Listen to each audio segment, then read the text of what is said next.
ஹரே கிருஷ்ணா. ஓம் நமோ பகவத்தே வாசுதேவாய. ஹரே கிருஷ்ணா. ஸ்ரீமத் பாகவதம் ஸ்கந்தம் 9 அத்தியாயம் 13 நிமி மகாராஜனின் வம்சம் என்னும் 13ஆம் அத்தியாயத்தின் சுருக்கம். இந்த அத்தியாயம் மகா மேதாவியான ஜனக மகாராஜன் பிறந்த வம்சத்தை விவரிக்கிறது. இது இக்ஷ்வாகு புத்திரர் எனப்படும் நிமி மகாராஜனின் வம்சமாகும். நிமி மகாராஜா பெரும் யாகங்களை செய்ய துவங்கிய போது தலைமை புரோகிதராக வசிஷ்டரை நியமித்தார். ஆனால் வசிஷ்டர் இந்திரனுக்காக செய்யப்படும் ஒரு யாகத்தில் புரோகிதராக இருக்க ஒப்புக்கொண்டு விட்டதாக சொல்லி மறுத்துவிட்டார். எனவே இந்திரனின் யாகம் முடியும் வரை காத்திருக்கும்படி வசிஷ்டர் நிமி மகாராஜனை கேட்டுக்கொண்டார். ஆனால் நிமி மகாராஜா அவருக்காக காத்திருக்கவில்லை. வாழ்வு மிகவும் குறுகியது, எனவே காத்திருக்க அவசியமில்லை என்று அவர் எண்ணினார். எனவே யாகம் செய்வதற்கு அவர் வேறொரு புரோகிதரை நியமித்தார்.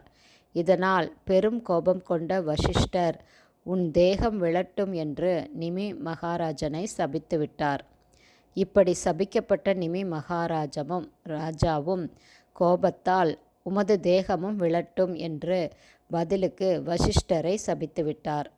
இந்த சாபத்தினாலும் பதில் சாபத்தினாலும் இருவரும் மரணமடைந்தனர். இந்த சம்பவத்திற்கு பின்னர் ஊர்வசியால் சலனமடைந்த மித்திரருக்கும் வருணனுக்கும் வசிஷ்டர் மீண்டும் பிறவியெடுத்தார்.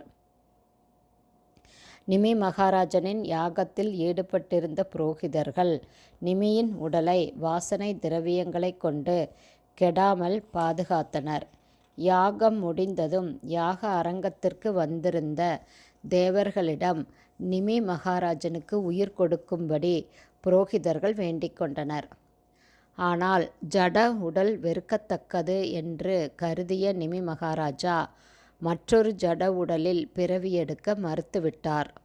பிறகு மாமுனிவர்கள் நிமியின் உடலை கடைந்தார்கள். அதன் பலனாக ஜனக மகாராஜா பிறந்தார். ஜனகரின் மகன் உதாவசு, உதாவசுவின் மகன் நந்திவர்தனன், நந்திவர்தனனின் மகன் சுகேது. இவரது வம்சத்தினர் பின்வருமாறு: தேவராதன், பிருகத்ரதன், மகாவீரியன், சுத்ருதி, திருஷ்டகேது, ஹரியஸ்வன், மரு, பிரதீபகன், கிருதரதன், தேவமீடன், விஸ்ருதன், மகாத்ருதி, கிருதிராதன், மகாரோமன், ஸ்வர்ண ரோமன், ஹிரஸ்வரோமன் மற்றும் சீரதுவஜன். இந்த புத்திரர்கள் அனைவரும் ஒருவர் பின் ஒருவராக இந்த வம்சத்தில் தோன்றினார்கள். சீரத்வஜனிலிருந்து சீதா தேவி பிறந்தாள்.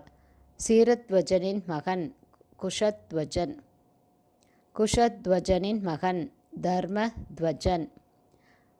கிருதத்வஜனும் மிருதத்வஜனும் தர்மத்வஜனின் மகன்கள் ஆவார்கள். கிருதத்வஜனின் மகன் கேஷித்வஜன், மிதத்வஜனின் மகன் காண்டிக்யன்.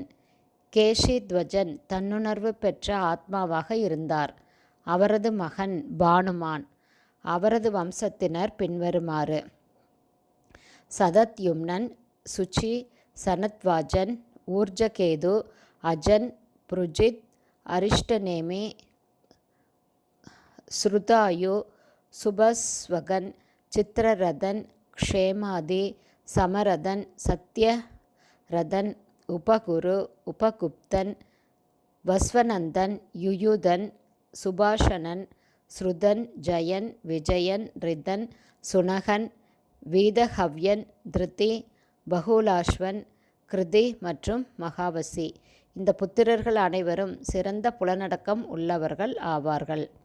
வம்சத்தின் முழு பட்டியல் இத்துடன் நிறைவடைந்தது, பூர்த்தியாகிறது.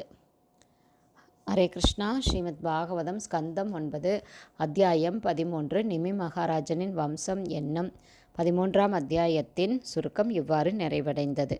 ஹரே கிருஷ்ணா. குருதேவுக்கு ஜெய். பிரபாதுக்கு ஜெய்.